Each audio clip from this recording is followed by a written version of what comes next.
आपणकर जदि कुंभ राशि होई थाए तेबे एही भिडियोटी को थरे मात्र शेष पर्यंत देखंतु। आपणकर व्यस्तबहुल समय मध्यरु आपण 10 मिनिट समय आपण निज पाई दियंतु एवं निजर भविष्यत विषय रे जानंतु। काहेकि ना कुंभ राशि व्यक्तिविशेष मानकर जीवन एही गणेश पूजा ठारू बदलिबाकू जाउअछि। कारण ग्रह नक्षत्र मानकर चलन रे गोटे बहुत बड़ परिवर्तन हेबाकू जाउअछि।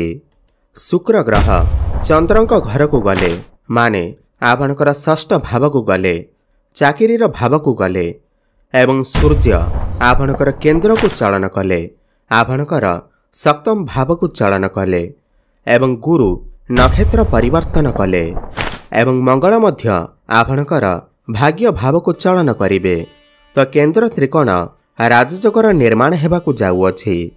तो यही गणेश पूजा ठारू आपणकर भाग्य रे गोटे बड़ परिवर्तन हेबाकू जाउअछि, जहा द्वारा आपणकर जीवन रे चलिथिबा समस्त दुख कष्ट एवं समस्यार अंत हेबाकू जाउअछि एवं पुणी थरे खुशी फेरिबाकू जाउअछि। शुक्र, सूर्य, मंगल एवं बृहस्पति राशि परिवर्तन करुछंती, जहा द्वारा आपणकर जीवन रे किछि बड़ हेबाकू जाउअछि। एही गणेश पूजा ठारू आपणकर जीवन रे चलिथिबा समस्त दुख कष्टर अंत हेबाकू जाउअछि।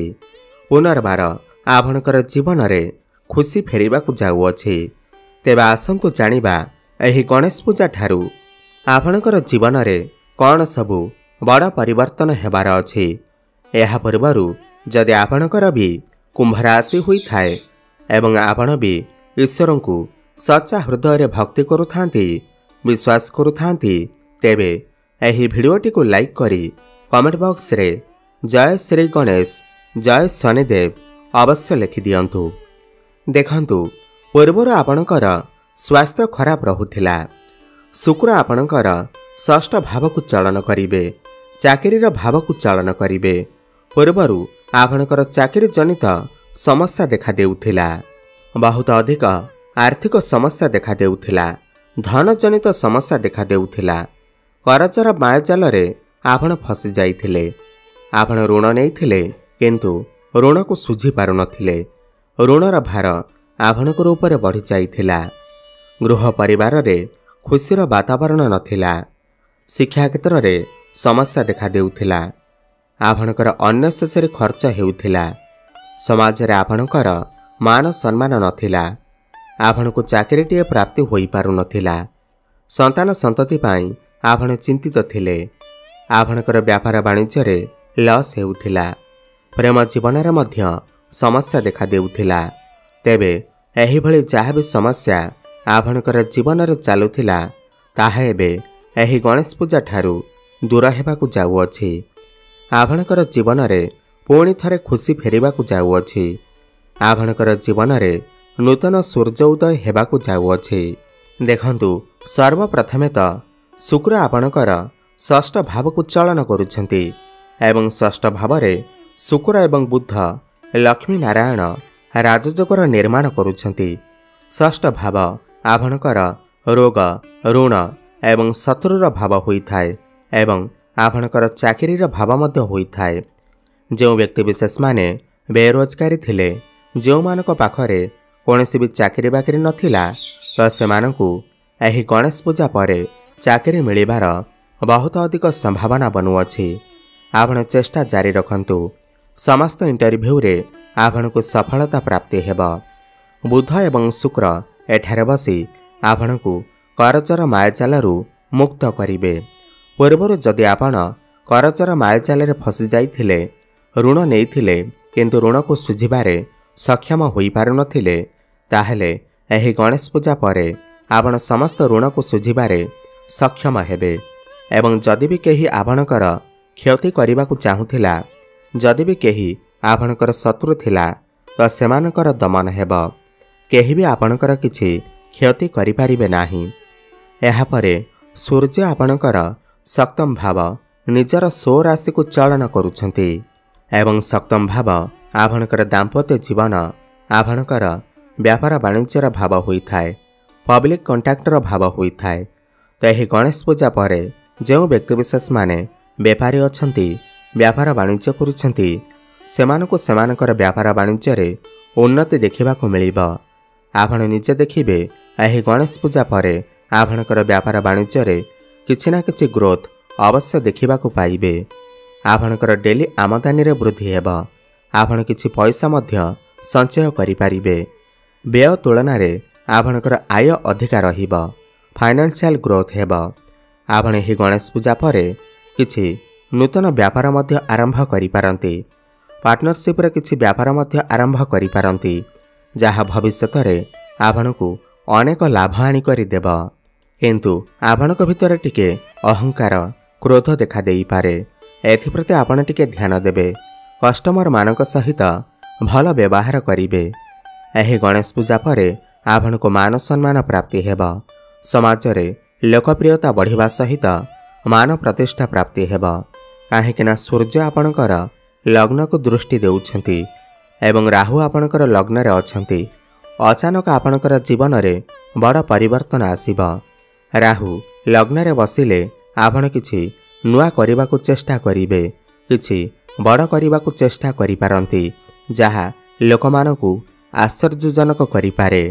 देखंतु देवगुरु बृहस्पति जे कि देवता मानकर गुरु नक्षत्र परिवर्तन करी पुनर्वसु नक्षत्र रे प्रवेश करुछंती।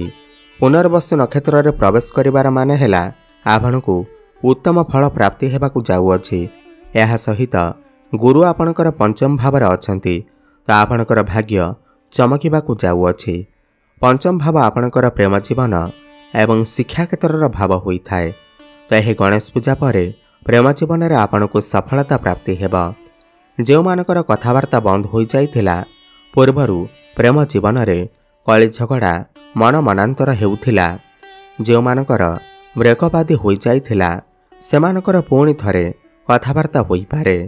प्याचअप हेबार मध्य संभावना बनुअछि। एवं जो माने भी सिंगल अछंती जो माने भी पार्टनर खोजुछंती ताहेले एही गणेश पूजा पर सेमानकु नूतन पार्टनर मध्य मिली पारंती। जो मानकर विवाह बयस हो जाइछि सेमानकर घरकु विवाह प्रस्ताव मान आसीपारे एवं विवाह मध्य फाइनाल होई पारे। आपणकर भल पाइबा विवाहर रूप मध्य नहीं पारे। आपण दुई जण मिसी कौनसी स्थान को बुलिबाकु जाई पारंती। भ्रमण सुख आपणको प्राप्ति हेबा। सबुठार खास कथा यह अटे कि ज्ञानर कारक ग्रह गुरु आपणकर पंचम भाव रे अछंती तो शिक्षा क्षेत्र रे आपण बहुत अधिक उन्नति करिवे। आपण किछि उच्च शिक्षा करिबा पाई बाहर को जाई पारंती। कौनसी नूतन स्थान रे एडमिशन नहीं पारंती। एही गणेश पूजा पर जदि आपणकर किछि एग्जाम अछि खास करी जदि आपणकर सरकारी परीक्षा अछि कॉम्पिटिटिव एग्जाम अछि तेबे सेथिरे आपणकु निश्चित भाव रे सफलता प्राप्ति हेबा। पाठपढ़ारे आपण निजे देखिबे आगामी 1.5 वर्ष भितरे आपण किछि ना किछि बड़ परिवर्तन अवश्य करिवे। निश्चित भाव रे आपणकर मन पाठपढ़ारे लागिबा। आपणकु कौनसी स्थान रे जॉब मध्य मिली जाई पारे। कर्मस्थान वा क्यारियर भावर अधिपति मंगल आपणकर भाग्य भाव को चलन करिवे। तो यह गणेश पूजा पर भाग्य आपणकर उज्जवल हेबाकु जाउअछि। समस्त कर्म रे भाग्य आपणकर साथ देबा। कम परिश्रम रे आपणको बहुत अधिक सफलता प्राप्ति हेबा। आपण किछि बड़ कार्य आरंभ करि पारंती। बड़ इन्वेस्टमेंट करि पारंती। आपणकर गृह रे कोनोसी शुभ मांगलिक कार्यर आयोजन मध्य होई पारे। जो माने भी विदेश जाबाकु चाहुथिले सेमानकर सही मनस्कामना निश्चिंत पूर्ण हेबा। आपण विदेश को जाई पारंती। देखंतु क्यारियर भावर अधिपति भाग्य भाव रे प्रवेश करुछंती तो क्यारियर क्षेत्र रे भाग्य आपणकर साथ देबा। आपण किछि भूमि जमी प्रॉपर्टी किमा नूतन गृह इत्यादि निर्माण करि पारंती। नूतन जानवाहन इत्यादि क्रय करि पारंती। घर को कोनोसी इलेक्ट्रॉनिक जिनिस लौह जातीय जिनिस क्रय करिके आनी पारंती। जो माने पूर्वरु चाकरी करिसंती सेमानकर प्रमोशन हेबार मध्य जोग बनुअछि। आपणको कोनोसी एमएनसी कंपनी रे जॉब ऑफर मध्य आसी पारे। लोक प्रतिष्ठा बढ़िबा। आपणकर ऊपर ऑफिसरंकर सपोर्ट आपणको प्राप्ति हेबा। कर्म क्षेत्र रे किछि बड़ परिवर्तन होई पारे। हुए तो आपणकर ट्रांसफर होई पारे किमा नूतन स्थान रे जॉब मध्य मिली पारे। आपणक पाखकु नुआ नुआ काम आसीपारे। आपण समस्त काम को बहुत भल भाव करि परिबे। समस्त टार्गेट को अचीव करि परिबे। गुरु आपणकर लाभ स्थान को दृष्टि देउछंती तो चारि दिगुर आपणकु लाभ ही लाभ प्राप्ति हेब। भाई भौणीकर सपोर्ट प्राप्ति हेब। पितांकर साहाय्य सहयोग आपणको प्राप्ति हेब। मंगल आपणकर तृतीय भाव को दृष्टि देबे। आपणकर साहस पराक्रम बढ़िब। आपण छोट मोट जगह को यात्रा करि पारंती। जो माने ऑनलाइन रे काम करूछंती, डिजिटल मार्केटिंग रो काम करूछंती, कंस्ट्रक्शन रो काम करूछंती, इम्पोर्ट एक्सपोर्ट रो काम करूछंती तो सेथिरे सेमानकु अचानक सफलता प्राप्ति हेब। जो माने शेयर मार्केट, स्टॉक मार्केट एवं ट्रेडिंग रे काम करूछंती सेमानकु अचानक लाभ ही लाभ प्राप्ति हेब। शनि वक्र चलन करुथिबारु बलवान अवस्था थिबारु आपणकर स्वास्थ्य जदि किछि पूर्वरु समस्या थिला तो सही समस्या दूर होइजिब। आपण स्वास्थ्यवान अनुभव करिवे। मातांकर स्वास्थ्य जदि किछि पूर्वरु समस्या थिला ताहा मध्य धीरे धीरे दूर होइजिब। तो मोटामोटी देखिबाकू गले एही गणेश पूजा परे कुंभ राशिर व्यक्तिविशेष माने समस्त क्षेत्र में उन्नति करने जाउछंती। ताहा भाग्य क्षेत्र में हेउ, कर्म क्षेत्र में हेउ, व्यापार वाणिज्य, वैवाहिक जीवन में हेउ, समस्त क्षेत्र में उन्नति करने जाउछंती। अधिक शुभफल प्राप्ति करने पाई आपण शनिंकर बीज मंत्र जप अवश्य करंतु। ओम प्रांग प्रिंग प्रंग सह शनिश्चराय नमः 108 थर प्रत्येक दिन जप करंतु। शुभफल प्राप्ति हेब। प्रत्येक दिन हनुमान चालीसार पाठ करंतु एवं सूर्य को जलार्घ्य अर्पण करंतु एवं प्रभु गणेशंकर आराधना करंतु। शुभफल प्राप्ति हेबा सहित आपणकर भाग्य रे उन्नति आसीबा। धन्यवाद।